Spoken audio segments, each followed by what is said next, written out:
Yeah. As we know that Bangladeshi cricketers is not as powerful as like you.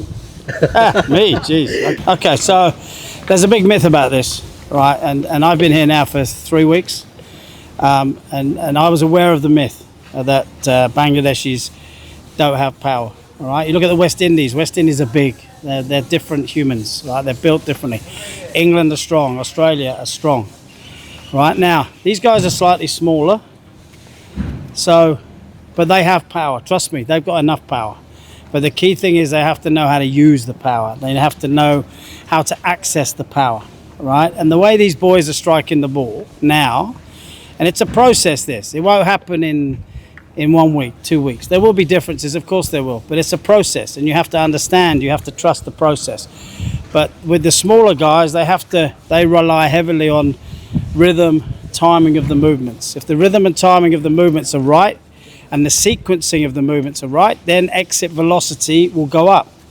So that's the key thing. It's giving them the skills and the understanding of how to develop power through their body and out through their hands. And that's the key. Again, that's down to mindset. That's completely down to mindset. That's something we've looked at and we've talked about and we've worked on. Again, it's a process, you know. It doesn't help when people outside of the group say that they can't do this, they can't do that. That doesn't help, all right? If you keep telling someone they can't do something, then they believe they can't do it, all right? So my job is to give them the tools and to give them the mindset to make them think they can, and they can, trust me. And it's that belief that they can do it. If you have that belief, then that's a big thing. That's a massive part of the game. Mindset is huge, as we all know. Well, the power players, you know, we've got a couple of power players here, 2 or 3 power players here, which is great. So I'm looking at making them more consistency, having more consistency in their ball striking. The guys who are timers, it's just little things. It's maybe just getting to move their body slightly more in a slightly better position with better sequencing, that instead of hitting a single, it goes for 2. If it goes for 2, it can go for 4. And suddenly their dot becomes a 1.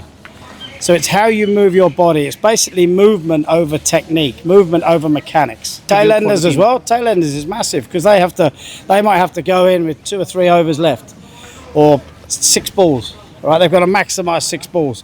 So the key thing, if they're with a batter, so if they're batting with a batter, the idea is, yes, they're looking to hit boundaries, but also get off strike. Just no dots, hit the ball and get a single and get the batter back on strike. But also, they have to be able to strike the ball. Everybody has to bat in the game. Yeah, that was messing about really. But yeah, again, there's as a coach, you have to think outside of the box. So I've used the sledgehammer before. Shakib had it in his hand, and I just said, "Oh, this is what I use that for." So it wasn't really a device to use. I was just showing him what I use it for. But again, moving forward, you could use that, definitely. Pro Velocity Bat is one of the best training tools out there. It cleans up your swing. It's slightly heavier than a bat, so it's overload training as well. It's about 3 pound 3, so it's slightly heavier. And the bands on it, each band is 15 pounds worth of pressure. So it's very overload, but it quickens your hands up, it cleans your swing up. And the great thing about it is if you don't do it right, then it doesn't work. So for the players, it's instant feedback. And I've seen a difference in their swing since they've been using that. So it's a brilliant, brilliant tool. So which cricketer you like the most? Which cricketer I like the most? What, in Bangladesh? Yeah. Oh my God, they're all good. They're all different in their own ways. I'm not going to pick out names really. I'm just going to say, if I was going to pick one, Shakib. I think he's dangerous. The Iceman, I think he's dangerous. Yeah, obviously you have to be smart as well. There's certain surfaces that come onto the bat. If it comes onto the bat, you have to move less, all right? But this is where your guys have got an advantage because they're very skillful.